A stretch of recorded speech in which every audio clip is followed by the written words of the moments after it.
انسان کو اللہ نے فضیلت دی ہے روحانی زندگی کی وجہ سے.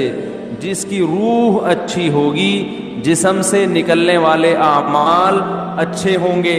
روح گندی ہوگی جسم سے نکلنے والے اعمال گندے ہوں گے. کہتے ہیں نا موسیقی روح کی غذا ہے. گندے لوگوں کی روح کی غذا ہے. اچھے لوگوں کی روح کی غذا قرآن کی تلاوت اور ذکر اللہ ہے. ہمارے حضرت جب ذکر کیا کرتے تھے نا عجیب کیفیت ہو جاتی تھی.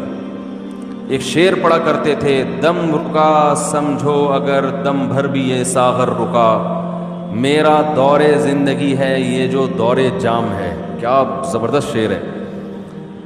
اللہ کے ذکر کو نا شراب سے تعبیر کیا ہے. جیسے شرابیوں کو شراب محبوب ہوتی ہے نا, اور شراب خانے میں جب وہ جاتے ہیں, میں خانہ جسے کہتے ہیں, آواز صاف آ رہی ہے کہ نہیں آ رہی؟ میں خانے میں شرابی جاتے ہیں تو شراب کے جام چل رہے ہوتے ہیں. ادھر ایک پیا, ختم ہوا, لیا دوسرا پیا, ٹھیک ہے نا. تو جیسے شرابی کو شراب سے عشق ہوتا ہے اور وہ کہتا ہے دم رکا سمجھو, کہہ رہے سمجھو میرا دم رک گیا, دم بھر بھی یہ ساغر رکا. ایک دم کے لیے بھی اگر یہ دور رک گیا تو میرا دم ختم, میں مر جاؤں گا, میں برداشت نہیں کر سکتا. میرا دور زندگی ہے یہ جو دور جام ہے. یہ جو شراب کا دور ہے نا یہی میری زندگی کا بھی دور ہے. میرے بلڈ کی جو سرکولیشن ہے وہ اسی سرکولیشن کی وجہ سے جو شراب کے پیالے جو گھوم رہے ہیں. تو حضرت اللہ کے ذکر کے بارے میں یہ شعر پڑھا کرتے تھے کہ اللہ کے ذکر کی ہمیں ایسی لت پڑ گئی ہے, ایسا چسکا لگ گیا ہے جیسے شرابی کو شراب کا چسکا لگتا ہے. تو حضرت بڑے مزے سے ذکر اللہ کے بارے میں یہ شعر پڑھا کرتے تھے, دم رکا سمجھو اگر دم بھر بھی یہ ساغر رکا. کہ اللہ تیرے نام کی لذت اور تیرے نام کا چسکا ہمیں ایسا لگ گیا ہے کہ دنیا کی کوئی بھی نعمت ہم سے چھین لی جائے ہم مریں گے نہیں. کوئی ہم سے تیرا نام لینا چھڑوا دے, کوئی ہماری زبان پہ تیرا ذکر کرنا ہم سے چھڑوا دے, ہم ایک سیکنڈ کے لیے بھی زندہ نہیں رہ سکتے. یہ کیفیت ہوتی ہے کس کی بھائی؟ اہل اللہ کی, جن کی روح پاکیزہ ہوتی ہے. اور جن کی روح ناپاک ہوتی ہے, جب تک وہ اداکاراؤں کے ڈانس اور ناچ نہ دیکھ لیں اور ان کے ناچ گانے کا میوزک نہ سن لیں, ان کی روح کو تسکین بولو نا بھائی نہیں ملتی. تو روح کی بات ہے. جیسے ہیروئنچی کو اور شرابی کو اس کی باڈی کو تسکین ہیروئن اور شراب سے ملتی ہے, لیکن جس انسان کو اس گندگی کی عادت نہیں ہے اسے تسکین کے لیے شراب اور ہیروئن کا سہارا نہیں لینا پڑتا. اسے تو بدبو آتی ہے, اسے تو گھن آتی ہے. تو مسئلہ ہی سارا کس کا ہے بھائی؟ روح کا ہے. تو اللہ تعالیٰ نے جبریل علیہ الصلاۃ والسلام کے ذریعے انسان کی روح کو طاقت دی ہے. تو روح پاکیزہ بنتی ہے برے اعمال کو چھوڑنے سے اور عبادت کرنے سے.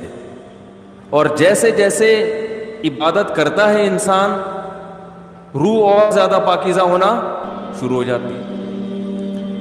یعنی اگر آپ کی روح میں پاکیزگی نہیں ہے تو آپ عبادت شروع کر دو, پیدا ہونا شروع.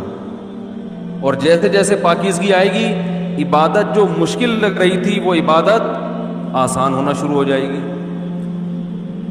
تو آج باڈی کی طرف تو ہماری قوم کی تو نہ باڈی کی طرف توجہ ہے نہ روح کی, لیکن میں تو ان لوگوں کی بات کر رہا ہوں جو لبرل لوگ ہیں, وہ روح کو تو بالکل فوکس کرتے ہی نہیں ہیں. اور ہمارے ہاں تو نہ روح کی فکر اور نہ جسم کی فکر, کسی چیز فکر لیس, ٹینشن فری زندگی. ٹینشن تو فری نہیں ہے لیکن فکر فری کہہ سکتے ہیں, جس کی وجہ سے ٹینشن ہی ٹینشن, کیونکہ جب نہ ادھر کے نہ ادھر کے تو پھر ظاہر ہے کھا کھا کے دھماکے سے پھٹ جائیں گے, اور روحانی زندگی کا تو بیڑا غرق. تو رمضان میں اللہ تعالی دیکھو روح کو طاقت ملتی ہے نفس کے خلاف مجاہدہ کر کے. جب آپ دنیا میں دو طاقتیں, دو نظریات چل رہے ہیں, جو مذہب مخالف لوگ ہیں نا وہ کہتے ہیں انسان کی ہر خواہش پوری ہونی چاہیے. ان کی پوری دوڑ دھوپ اور قانون سازی اسی کے لیے. مکان سستا ہو جائے, روٹی سستی ہو جائے, کپڑا سستا ہو جائے, ہر ایک کا علاج فری ہو جائے, یہ ہو جائے وہ ہو جائے, جس کے جو دل میں خواہش آئے وہ خواہش پوری ہو جائے. اسی کو انٹرٹینمنٹ کہتے ہیں, اسی کو عیاشی کہتے ہیں. اسلام نے ہمیں بتایا ہے کہ تم جتنی خواہشات پوری کرو گے ہر خواہش مزید خواہشات کو پیدا کر کے جائے گی. جیسے کورونا وائرس کے کہتے ہیں نا 1 سے 100 ہو جاتے ہیں. جس نے پہلا وائرس پیدا کر دیا یا خود بخود ہو گیا قدرت کی طرف سے, تو بس ایک دفعہ کیا, اب وہ ملٹی پلائی, بولو بھائی, ہوتا چلا جا رہا ہے نا. ایک خربوزے کا بیج ڈال دو, اب مزید بیج پیدا کرنے کی ضرورت نہیں ہے, وہ اسی سے خود بخود پیدا ہوتے چلے جائیں گے.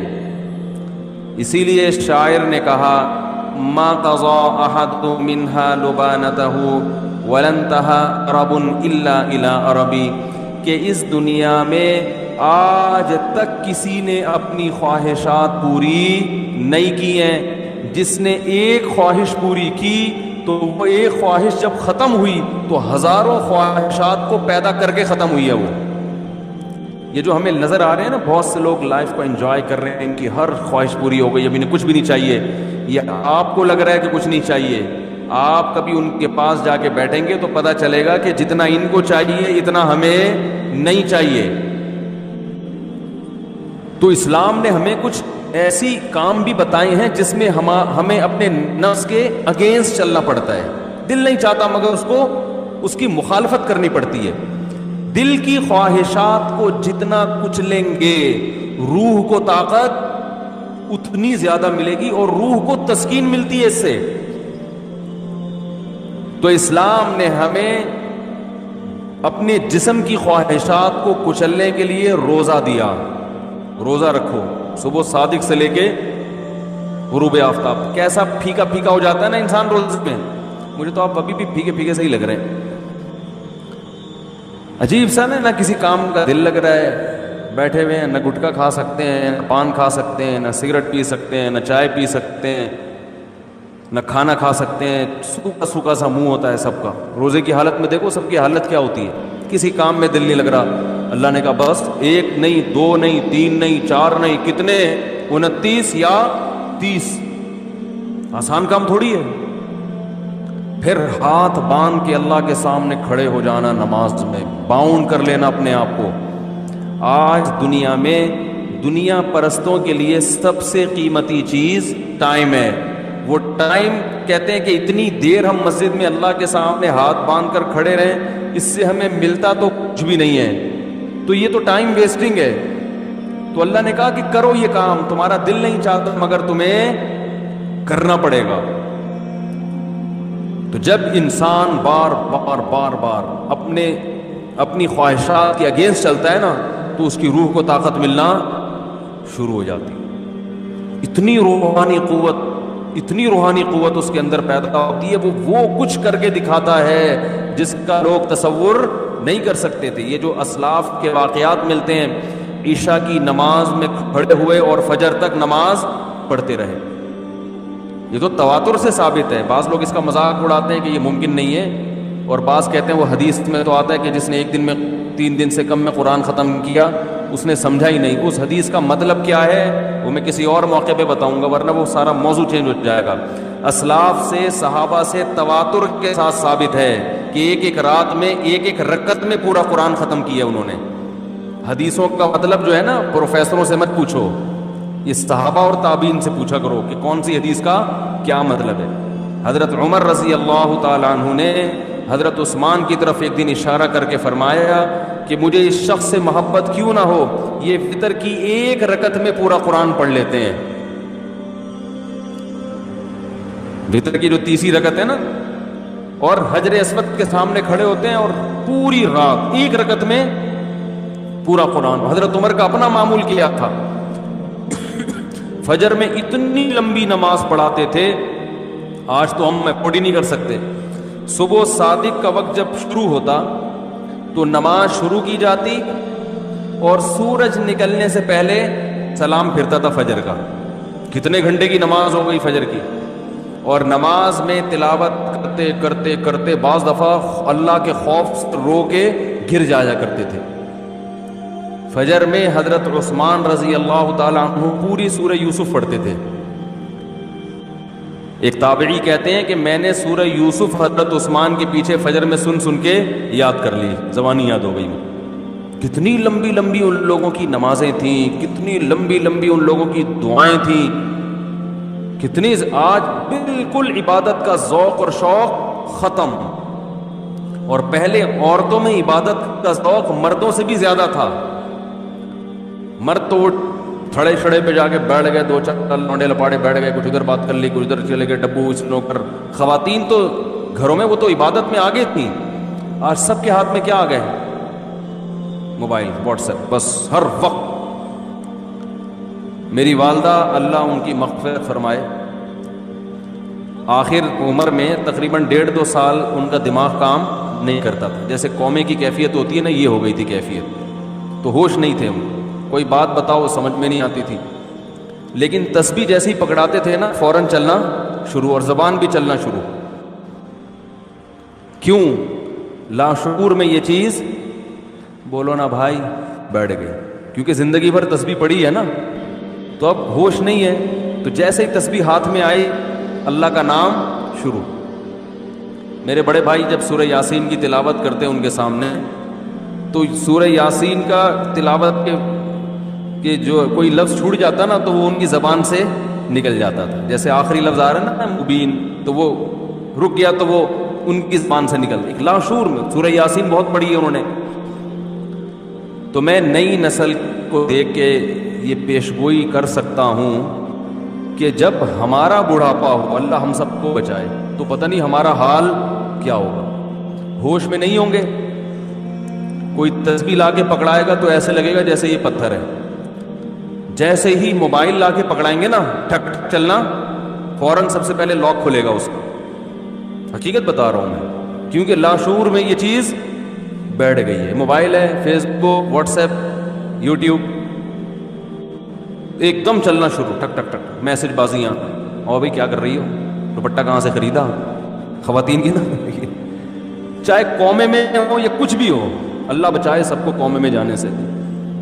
جو کام زندگی بھر کیا ہوتا ہے, جب انسان ہوش میں نہیں ہوتا تو وہی کام اس کے سامنے آنا شروع ہو جاتا ہے. علماء نے بیان کیا ہے کہ کئی دنیا میں حافظ ایسے ہیں کہ مرتے ہوئے ان سے کہا جا رہا تھا کہ کلمہ پڑھو تو گانا شروع کر دیا انہوں نے. حافظ قرآن تھے مگر قرآن کی تلاوت نہیں کرتے, گانوں اور فلموں کو فوکس کیا ہوا تھا. موت کے وقت کلمہ نہیں نکل رہا زبان سے, گانے گا رہے ہیں. انہیں بتایا جا رہا ہے کہ پڑھو کلمہ, نہیں, گانا گا رہے ہیں. تو اللہ کے عذاب سے بچنا چاہیے بھائی. کچھ عادی بنائیں. ہم یہ نہیں کہہ رہے کہ ہمارے اسلاف جیسے پوری رات عبادتیں کیا کرتے تھے ایسے ہی کریں. کچھ تو عادی بنائیں اپنے آپ کو اللہ کے سامنے رونے دھونے کا, کچھ تو اللہ کا نام لینے کا اپنے زبان کو عادی بنائیں. ہمارے پیج ایمان و یقین کو لائک کریں اور ویڈیو کو زیادہ سے زیادہ شیئر کریں. جزاک اللہ.